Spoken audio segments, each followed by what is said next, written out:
আগেরকার দিনের সাজ। ইস, চুলগুলো কি উস্কো খুস্কো রয়েছে। আগে তো চুল বাঁধতামই না, তাই আজকে একটু বেঁধে নিই, একটু দেখি মেকআপ করব। মুখটা খুবই খসখসে লাগছে। বাঙালির জাতীয় ক্রিম ফেয়ার অ্যান্ড লাভলি, এটা ছাড়া চলেই না বাঙালির। এখন তো কত কিছুই না উঠেছে, কিন্তু আমার ফেয়ার অ্যান্ড লাভলি যথেষ্ট। মনে হয় অনেকটা নিয়ে ফেলেছি, পানি পানি লাগছে। এই বেশি বেশি করে দিয়ে ডলি। হ্যাঁ, ডইলে ডইলে ঠিক করে ফেলবো একবারে মুখ। হ্যাঁ, চামড়া মনে হয় উঠেই যাবে ডলার যন্ত্রণায়। হ্যাঁ, ডলতে ডলতে শুকিয়েই গেছে। না, ঠিকই আছে, ত্বকটা একটু ফর্সা লাগছে। হ্যাঁ, চোখ একটু ফাঁকা ফাঁকা লাগছে। দেখে একটু কাজল নিয়ে নিই। কাজল নিতে গেলে তো আবার চোখ দিয়ে পানি চলে আসবে। পারবো নিতে? হ্যাঁ, নিয়ে নেই। ইস, কাজলটার আবার কি হলো, যে নিতে যাচ্ছি ডেবে যাচ্ছে, মাঝখান দিয়ে চলে গেছে। আগে তো আমাদের সময় ব্রু পেন ছিল, ব্রু পেন দিয়ে এমন ডলা দিতাম এদিকতে ওদিকতে হয়ে যেত। হ্যাঁ, এই তো হচ্ছে, খুব সুন্দরই হচ্ছে, আর ডাবতেছে না, এমনভাবে চেপে ধরে রেখেছি। মাশাল্লাহ, সুন্দরই লাগছে। আমার তো ব্রু টুরু কিছু নেই, দেখি কি নিব, কি নেওয়া যায়। একটু কালি নিলে মনে হয় ভালো হবে। দেখি, এই আমরা তো ব্রু পেন নেব এখন। হ্যাঁ, ব্রু পেনের কালি আর কি যারে বলে। হ্যাঁ, টেনে টেনে একটু লম্বা বানাচ্ছি, যাতে ভালোই লাগে বন্ধু বান্ধবের কাছে, যে তুই তো ভালোই লাগতেছে, তোর ব্রু দুটো তো আরও সুন্দর তোর। হ্যাঁ, দেখেন কত সুন্দর লাগছে। আমার তো ব্রু পেন নেওয়া হয়ে গিয়েছে, এখন যে কী নিব, টিপ নেব, কিন্তু ঘরে তো টিপ নেই। তাহলে তো মনে হচ্ছে আমার আইলাইনার দিয়েই কাজ সারতে হবে, কারণ হচ্ছে আইলাইনার দিয়ে আমি খুব সুন্দর টিপ নিতে পারি। দেখেন তো বন্ধুরা, কেমন হচ্ছে আমার টিপটা নেওয়া। হ্যাঁ, একটু আর একটু বড় দিব নাকি তা ভাবতেছি, নিচে একটা দাগ দিয়ে দেব। হ্যাঁ, দাগ দিলে খুব সুন্দরই লাগবে। দেখেন, মাশাল্লাহ দেখা যাচ্ছে। আপনারাই বলবেন টিপটা নেওয়া কেমন হলো।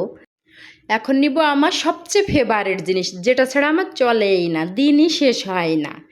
এখন লিপস্টিক নেব, আমার একটা মাত্রই কালার রয়েছে, কি আর করার, দেখি কিনতে পারি কি না একটু বেশি বেশি করে। এখন কি আমাকে নতুন বউ বউ লাগছে কি না আপনারাই বলেন, লজ্জা লাগছে। দেখেন আজকাল দিনের মেয়েদের কি সাজের অবস্থা। চুলগুলো শ্যাম্পু করেছে ভালোই লাগছে, কিন্তু আমার মুখের কি অবস্থা। আজকে তো আমি আবার ফ্রেন্ডদের সাথে বের হব, তাই একটু সাজুগুজু করে নিই। হ্যাঁ, প্রথমে একটু প্রাইমার মেখে নিই, যাতে আমার মেকআপটা সুন্দর করে বসে। অত কিছু মুখে লাগিও না, মুখ নষ্ট হয়ে যাবে, তারপর তোমার বাবা আমার দূরে রাগারাগি করবে। আম্মু, একটা দিনেরই তো ব্যাপার, আমাকে ছেড়ে দাও না। আমি একটু ফ্রেন্ডদের সাথে ঘুরতে যাব, আমাকে যদি একটু সুন্দর না লাগে তাহলে কি হবে। এখন আমি একটু ফাউন্ডেশন লাগাই, যাতে আমার স্কিন কালারটা একটু সুন্দর লাগে, একটু ফর্সা ফর্সা লাগে। একটু বেশি করেই লাগাতে হবে। সব প্রোডাক্ট কিন্তু কম কম লাগাবে, আমি যেন দেখি না তুমি বেশি লাগিয়েছো। আচ্ছা আম্মু, ঠিক আছে, তুমি যা বলবে তাই হবে। এখন একটু ভালো করে ব্লেন্ড করে ফেলি, নাহলে তো আবার মুখে জেগে থাকলে সবাই আমাকে ভূত বলবে। একটু ভালো করেই ব্লেন্ড করতে হবে। এখনকার যুগে যে কি হয়ে গেল, পার্লারে গেলে 2-3 ঘন্টা লেগে যায়, সময় মানে অধৈর্য হয়ে যেতে হয়। আর আমাদের সময় মানে 5 মিনিটে সাজাগুজা রেডি। আরে আম্মু শোনো, তোমাদের যুগের সময় আর আমাদের যুগের সময় কি এক হলো নাকি? তোমরা ছিলে আদিকালের মানুষ আর আমি হলাম মডার্ন যুগের মেয়ে, তো আমাকে তো একটু ভিন্ন হতেই হবে। আরে বাবা, আম্মুর সাথে কথা বলতে বলতে আমার তো মনে হয় মেকআপটাই নষ্ট হয়ে গেল। একটু ভালো করে কনসিলার লাগাতে হবে, যাতে আমার ডার্ক সার্কেলগুলো দেখা না যায় সবার সামনে। এখন এটাকেও খুব সুন্দর করে ফাউন্ডেশনের মতো ব্লেন্ড করতে হবে, যাতে জেগে জেগে না থাকে। আম্মু কি দিয়ে তুমি বাড়ি ধুড়ি দিচ্ছ, মুখ তো ব্যথা হয়ে যাবে মনে হচ্ছে আমার। আম্মু, ওটাকে পাফ বলে, আর পাফ দিয়েই হচ্ছে মেকআপগুলোকে সুন্দর করে ব্লেন্ড করতে হয়। এখন যেটা নিচ্ছি সেটাকে ট্রান্সফরমেশন পাউডার বলা হয়। ওরে সর্বনাশ, আমরা তো কখনোই শুনিনি, আমরা শুনছি ফেস পাউডার, এখন হইছে কি ট্রান্সফরমেশন পাউডার। ওরে আল্লাহ, তা তো বলতেও পারছি না আমি। তুমি আবার ব্রু পেন নিচ্ছ কেন, তোমার আল্লাহ যে সুন্দর ব্রু দিয়েছে। একটু আইব্রো পেন্সিল না নিলে কি হয়, নাহলে তো মেকআপের সাথে একদম ভালোই লাগবে না আমার ব্রুটাকে দেখতে।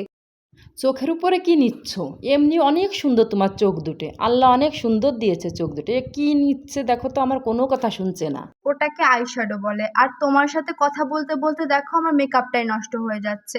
তুমি আর কথা বলো না তো আমার আমার সাথে, আমাকে মনোযোগ সহকারে মেকআপটা করতে দাও। এখন হচ্ছে আমি চোখের উপরে একটু শিমার দিব, যাতে আমাকে একটু ঝিকিমিকি ঝিকিমিকি ডিস্কো লাইট লাগে। এইবার একটু আইলাইনার দিব। তবে আইলাইনার তো আমি সুন্দর করে দিতে পারি না, এক চোখে সুন্দর হলে আরেক চোখে সুন্দর হয় না। কিন্তু আজকে চেষ্টা করতে হবে দুই চোখে সুন্দর দেওয়ার। বাবা, অনেক সুন্দর হয়েছে। এখন একটু চোখে মাস্কারা লাগিয়ে নিব। আমার চোখের আইল্যাশগুলো অনেক বেশি বড়, তবুও যেন আমার চোখের আইল্যাশগুলো আরও বেশি বড় লাগে তার জন্য এখন একটু গোলাপি গোলাপি মানে ব্লাশ দিয়ে নিব, যাতে আমাকে লাল টমেটোর মতো লাগে। এখন হচ্ছে সর্বশেষ পার্ট, সেটা হচ্ছে লিপস্টিক। এটাও কিন্তু আমার অনেক বেশি ফেভারিট একটা পার্ট। আজকে আমি দুটো লিপস্টিক একসাথে মিক্স অ্যান্ড ম্যাচ করে লাগাবো। কি ভাব শুরু হয়ে গেল, দুটো লিপস্টিক একসঙ্গে লাগাচ্ছে। একটা লিপস্টিক আমরা ঠোঁটে লাগাতাম, ওই লিপস্টিক আবার আমরা দুই চোখের উপরে লাগাতাম, বুঝতাম না তো তখন যে এত কিছু উঠবে। যাক, অবশেষে আমার মেকআপটা শেষ হলো। দেখি চুলগুলো একটু সুন্দর করে দিই, আমাকে কিন্তু অনেক সুন্দরই লাগছে। আমাদের সাজ যদি ভালো লেগে থাকে একটা লাইক কমেন্ট শেয়ার করে দিবেন, ফলো করে পাশে থাকবেন। আসসালামু আলাইকুম, সবাই ভালো থাকেন, আল্লাহ হাফেজ।